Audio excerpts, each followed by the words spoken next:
सुख नहीं है, संसार में सुख नहीं है।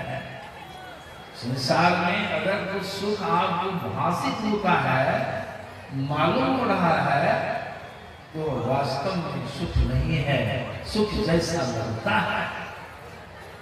और में लोग रोज हम लोग पिघलाते हैं पद में भी, गुरुदास की वाणी माया है, यहाँ का सुख कैसा है? कहते गुरु महाराज, मृग कृष्णा जल सम सुखी आपकी, यहाँ का सुख कैसा है? मृग कृष्णा के जल के समान है। बहुत लोग इसको नहीं समझते। मृग कृष्णा का जल क्या है? रेगिस्तान में, मरुभूमि में, जहाँ बालू ही बालू है, वहां जंगल में मृग रहता है, और मृग को जब जोरों की प्यास लगती है तो वह मृग जल की तलाश में इधर उधर झांकता है, देखता है। उसको दूर में जल का आभास हो जाता है, मालूम होता है पानी ही पानी है। वह तो अज्ञ है, पशु है, हम तो मनुष्य हम लोग समझते हैं वहां पानी नहीं है, लेकिन वह पशु, उसको ज्ञान नहीं है, उसको लगता है कि पानी दौड़ के वहां जाता है। जब वहां निकट में जाता है तो उसको सही ज्ञान हो जाता है कि यहाँ पानी नहीं है। तब पानी कहाँ है? फिर दूर दृष्टि करता है, फिर वहां भी पानी नहीं है।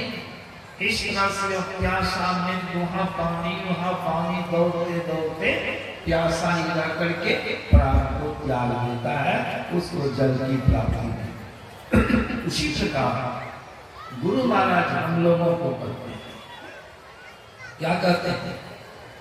मृग कृष्णा जल सम सुखी याकी, जो सुख हमारा 5 विषय वाला सुख बोलते हैं, रूप रस गंध स्पर्श, सभी 5 के बाद 6वां सुख नहीं है, इन 5 विषयों को भोगते हैं।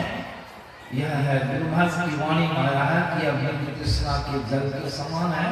कितनों भोगते भोगते थक जाएंगे, कितने जन्मों से भोगते भोगते आ रहे हैं, लेकिन संतुष्टि हुई है 5 विषयों के भोग से आज तक?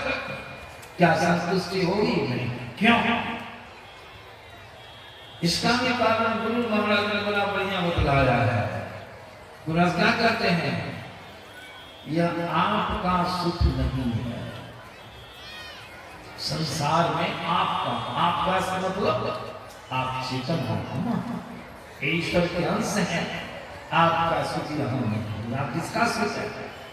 तो गुरुदास कहते हैं तन मन सुख, यहाँ तन का सुख है, मन का सुख है। तन सुख, मन सुख, इंद्रिय सुख, सब दुख। इसका नाम आया तन का, मन का, इंद्रिय का। लेकिन आप में तन है, नहीं मन है, नहीं इंद्रिय है।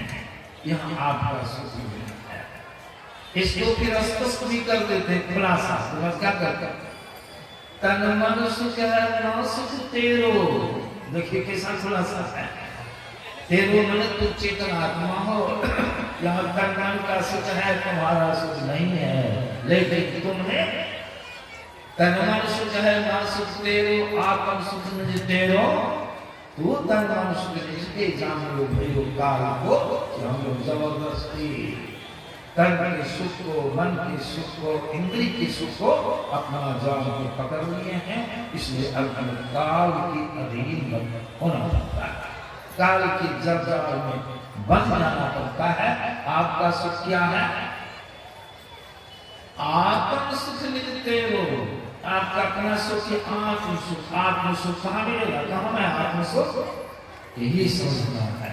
वह आत्म सुख, आपका सुख परमात्मा में है, ईश्वर में है, और सुख ईश्वर विराजमान है। आपको सुख प्राप्त करने के लिए क्या करना होगा?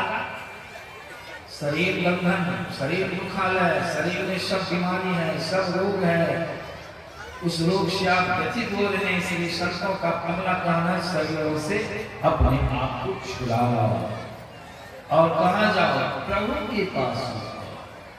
प्रभु में आपका सुख विराजमान है, नित्य सुख, सनातन सुख। प्रभु सनातन ईश्वर का न जन्म है न मरण है, वह शाश्वत सुख परमात्मा में विराजमान है। इसलिए कालसुन जी महाराज की वाणी में आपने श्रवण किया, सुख परमात्मा में विराजमान है और हम परमात्मा से अलग हुए हैं। परमात्मा से अलग होकर के संसार में दुखालय में आके युक्त हो गए। तो विचारिए, परमात्मा से अलग होने का मतलब क्या हुआ? सुख से अलग होना। परमात्मा से अलग होने का मतलब सुख से अलग होना। अगर सुखी होना चाहते तो कहाँ जाना हो? प्रभु में, प्रभु के पास जाने का रास्ता आपके अंदर में है। उस प्रातः काल का सत्संग में सुनाया था, जिस रास्ते से आप आए हैं वही रास्ता आपके लिए है ईश्वर तक जाने का। चलना है। भक्ति का मतलब हुआ जिस तरह से गंगा जी की भक्ति करते हैं। गुरु महाराज की वाणी माया है। जो गंगा जी की तरफ चलता है, गंगा नदी के तट पर पहुंचता है, गंगा जी की जल में प्रवेश करके स्नान करता है, जल पीता है, यह हुआ गंगा जी की सेवा, गंगा जी का सेवन, गंगा जी की भक्ति।